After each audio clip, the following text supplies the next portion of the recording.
નમસ્કાર દર્શક મિત્રો, હું શીતલ મહેતા ન્યૂઝ ઓફ કચ્છમાં આપનું સ્વાગત છે। આજે તારીખ 10 જાન્યુઆરી 2024। જોઈએ આજના સમાચાર। Power by KC jewellers, latest fashion ડિઝાઇનના ઓર્નામેન્ટ્સનો વિશ્વાસપાત્ર શોરૂમ, હોસ્પિટલ રોડ, ભુજ।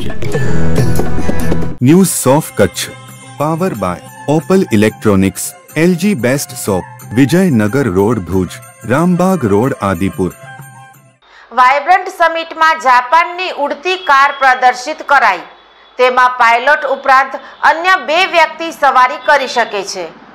જાપાનની ફ્લાઇંગ કાર મેકર સ્કાય ડ્રાઇવે ગાંધીનગર ખાતે યોજાઈ રહેલા વાઇબ્રન્ટ ગુજરાત ગ્લોબલ સમિટ 2024માં ભાગ લીધો છે। આ ઇવેન્ટમાં પોતાના ફ્યુચરિસ્ટિક ટ્રાન્સપોર્ટ સોલ્યુશનને પ્રદર્શિત કર્યા છે। કંપનીએ જણાવ્યા અનુસાર આગામી સમયમાં ભારતમાં ઇવોટેલ ફ્લાઇંગ કાર સર્વિસ લોન્ચ કરવામાં આવી શકે છે। વાઇબ્રન્ટ ગુજરાતમાં જે ઉડતી કાર શોકેસ કરવામાં આવી છે તેમાં એક પાયલટ ઉપરાંત 2 મુસાફરો બેસી શકે તેવી વ્યવસ્થા છે। આ કાર બેટરી સંચાલિત છે અને 100 કિલોમીટરની ઝડપે ઉડી શકે છે અને તેની ઉડવાની રેન્જ 15 કિલોમીટરની છે। ભારતીય અંક જ્યોતિષ શાસ્ત્રના પ્રણેતા, ભારતના 8 વડાપ્રધાનોની આગાહી કરનાર જ્યોતિષી શંકર ગોર ઇન્દિરા ગાંધીના વિજય અને અપમૃત્યુની સચોટ આગાહી કરી, રાજીવ ગાંધીના પરાજય અને તેમના અપમૃત્યુની પણ સચોટ આગાહી કરી, અટલ બિહારી વાજપેયીના રાજીનામાની સચોટ આગાહી કરી, હાલના ભારતના વડાપ્રધાન નરેન્દ્ર મોદીની જીતની પણ સચોટ આગાહી કરી।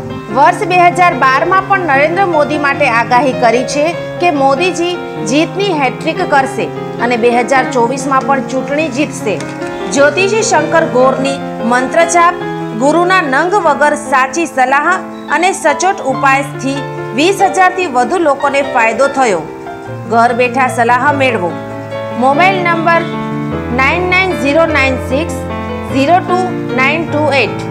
ટીના હાઉસ, છઠ્ઠી બારી ring road, Bhanji street, Bhuj, Kutch.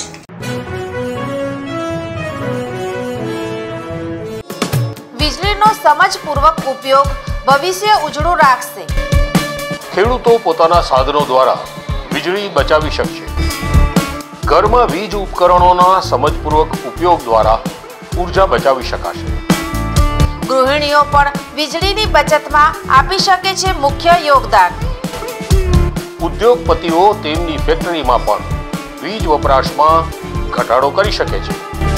દરેક નાગરિકનું કર્તવ્ય વીજળીનો શ્રેષ્ઠ અને કરકસરપૂર્વકનો ઉપયોગ, ભાવિ પેઢીના વિકાસ માટે આપણું યોગદાન। વધુ જાણકારી માટે નજીકની વીજ કચેરીનો સંપર્ક કરો।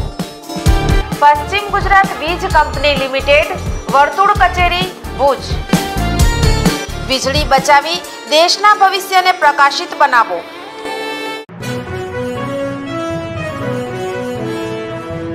દર્શક મિત્રો, આ હતા આજના સમાચાર। આવતીકાલે ફરી મળીશું। ત્યાં સુધી મને રજા આપશો। નમસ્કાર।